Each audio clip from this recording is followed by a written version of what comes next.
तो इसे डिसलाइक मार देना। लेकिन अगर ये तेरे अंदर के पागलपन को जगा गया ना, तो लाइक और सब्सक्राइब करके ही जाना। इंडिया में पहले गाड़ियां बिना किसी फॉरेन कंपनी की मदद के बनती नहीं थी, लेकिन एक इंसान था जिसने बिना किसी बाहरी मदद के इंडिया की सबसे पहली गाड़ी बनाने की सोची। जिसे लोगों ने कहा कि बिना विदेशी इंजीनियर्स और टेक्निक के कोई इंडियन कंपनी गाड़ी बना ही नहीं सकती। जिसे लोगों ने कहा कि तू तो फेल ही होने जा रहा है, ये बड़ा रिस्क मत ले। लेकिन जिसने लोगों की नहीं सुनी और इंडिया की पहली इंडिजीनियस कार टाटा इंडिका बिना किसी फॉरेन कंपनी की मदद के बना दी।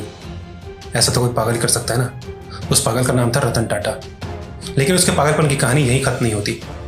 कुछ मुश्किलों में घिरने के बाद जब टाटा ने अपनी कार का बिजनेस फोर्ड कंपनी को बेचना चाहा, तो फोर्ड के चेयरमैन बिल फोर्ड ने कहा कि जब कार बनानी नहीं आती तो बनाई ही क्यों, तेरी कंपनी खरीदकर तुझ पे मैं एहसान ही करूंगा।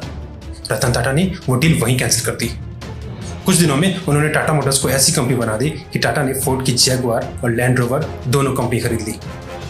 इस डील के बाद उसी बिल फोर्ड ने, जिसने रतन टाटा को एहसान वाली बात सुनाई थी, कहा कि आपने हमारी कंपनी खरीदकर हम पे एहसान किया है। ये तो था रतन टाटा का पागलपन, जिसने टाटा को बुलंदियों तक पहुंचा दिया। जहां ये दुनिया गोरे रंग के पीछे भागती है, वहीं काले पतले से दिखने वाले एक इंसान ने सबको अपनी एक्टिंग का दीवाना बना दिया। बात कर रहा हूं नवाजुद्दीन सिद्दीकी की। ये उसका पागलपन ही था जिसने उसे एक छोटे से गांव से निकालकर मुंबई का सबसे बड़ा फिल्म स्टार बना दिया। अपनी पढ़ाई पूरी करने के बाद बंदे ने दवाई की दुकान पर काम किया, फिर थिएटर्स में नाटक भी किए। पैसे न होने पर उसने वॉचमैन की नौकरी भी की, यहाँ तक कि अपने पास किराया न होने के कारण दोस्त के घर रहा और बदले में उसके लिए खाना भी बनाया। वो पागल ही था ना, वरना आज की दुनिया में ऐसा कौन करता है? कौन करना चाहता है वॉचमैन की नौकरी? और वो तो छोड़, बंदे ने 20 साल स्ट्रगल किया, तब जाके मुन्ना भाई MBBS के छोटे से चोर के रोल से शुरुआत कर अंत में बना वो गैंग्स ऑफ वासेपुर का फैजल और सीक्रेट गेम्स का गणेश का दुंडे। इतना स्ट्रगल कोई करता है क्या, वो भी आज के जमाने में? 20 साल क्या, हम और तुम तो 2 महीने की स्ट्रगल में ही रो देंगे। लेकिन ऐसा था उसका पागलपन, जिसने उसे एक साइड एक्टर से बॉलीवुड का चमकता सितारा बना दिया। एक और पागल था जो अपने करियर से खेल गया, अपने सपनों के लिए। बंदे ने अपनी सरकारी नौकरी छोड़ दी अपने सपनों को पूरा करने के लिए।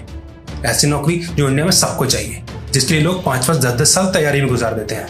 ऐसी नौकरी कोई मिडिल क्लास वाला बंदा अगर छोड़ेगा तो वो पागल ही होगा ना। हाँ, वो पागल ही था। अगर पागल ना होता तो इंडिया को 2-2 वर्ल्ड कप नहीं दिलाता। अगर पागल ना होता तो हेलीकॉप्टर शॉट नहीं लगाता। अगर पागल ना होता तो झारखंड के एक छोटे से शहर से निकलकर दुनिया का नंबर 1 कैप्टन नहीं बनता और इंडियन टीम को दुनिया की नंबर 1 टीम नहीं बनाता। उसी का नाम था महेंद्र सिंह धोनी। छोटे से शहर से निकलकर इस बंदे ने पूरी दुनिया को दिखा दिया कि अगर टैलेंट हो तो कोई इंसान छोटी सी जगह निकलकर बड़ा नाम कर सकता है। इसकी मूवी आज पूरी दुनिया में धूम मचाती है। करोड़ों और अरबों रुपए ये एक मूवी के लिए लेता है। दुनिया जिसे आयरन मैन के नाम से जानती है और जिसका नाम है रॉबर्ट डाउनी जूनियर। आज दुनिया का ये सबसे ज्यादा पैसा कमाने वाला एक्टर, लेकिन कभी इसे ऐसे भी दिन देखने पड़ते जिसे देख के कोई आम आदमी भी पागल हो जाए। इसे ड्रग्स की आदत लग गई थी, जिस आदत की वजह से इसे कई बार जेल जाना पड़ा। इसकी बीवी ने इसे तलाक भी दे दिया और इसके बच्चे को अपने साथ ले गई। पूरी फिल्म इंडस्ट्री ने इसके साथ काम करना बंद कर दिया। फिल्मों के मिले हुए रोल इससे छिन गए, लेकिन इस फिल्मी दुनिया में इसने ऐसी धमाकेदार वापसी की कि इसके आगे डायरेक्टर्स की लाइन लग गई और ये हॉलीवुड में सबसे ज्यादा पैसे लेने वाला एक्टर बन गया। अगर ये ना होता तो क्या आयरन मैन होता? अगर ये ना होता तो क्या एवेंजर्स होती? 5 साल तक जो ड्रग्स लेने के कारण कभी जेल के चक्कर काटता रहा, कभी कोर्ट के चक्कर काटता रहा, आज हॉलीवुड की हाईएस्ट पेड एक्टर्स में से एक है। ड्रग्स छोड़कर वापसी करने का इसका पागलपन ही तो था। एक और पागलपंती की कहानी सुना रहा हूं, इसे ध्यान से सुनना। व्हाट्सएप तो सबने यूज किया होगा ना, लेकिन किसी को इसके बनने की कहानी पता भी है क्या? यह भी एक ऐसा ही पागल की कहानी है जिसने अपनी जिंदगी चलाने के लिए दुकानों में काम किया, जिसकी मां लोगों के घरों में काम करती थी और चाहे याहू जैसी बड़ी कंपनी में नौकरी लगने के बाद वो नौकरी भी छोड़ दी ताकि वो अपने सपने पर काम कर सके। इस सपने का नाम था व्हाट्सएप। इस बंदे को कभी फेसबुक ने नौकरी इंटरव्यू में रिजेक्ट कर दिया था और बाद में फेसबुक ने इसे अपना पार्टनर बनाया। इसका नाम था जेन कोंग। इसका जन्म रूस में हुआ था। इसके घर में बिजली भी नहीं थी। अपनी गरीबी से तंग होकर इसके घर वाले रूस छोड़ अमेरिका चले गए। अमेरिका में इसने दुकानों में क्लीनर का काम करना शुरू कर दिया और साथ में पढ़ाई भी करने लगा। ये पुरानी इस्तेमाल की हुई किताबें बुक स्टोर से खरीद कर लाता और उनसे पढ़ाई करता। इस तरह से पढ़ाई कर उसने याहू जैसी बड़ी कंपनी में अपने दम पर नौकरी ली। यहीं उसे व्हाट्सएप बनाने का आइडिया आया और इसी सपने के लिए उसने याहू की अच्छी नौकरी छोड़ दी। ऐसा तो कोई पागल ही कर सकता है ना।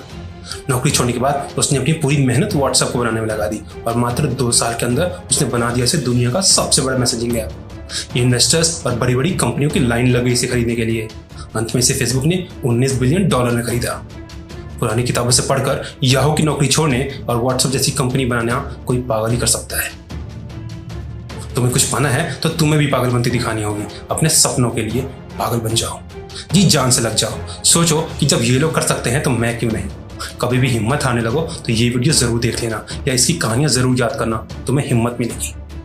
मैं ऐसी और वीडियोस बनाऊंगा ताकि तुम्हें मोटिवेशन की आग जलती रहे। उन वीडियोस को देखने के लिए ये चैनल सब्सक्राइब जरूर करना और साथ ही जो दोस्त हिम्मत हार रहे हैं उनको ये वीडियो जरूर दिखाना, उनके साथ ये शेयर करना।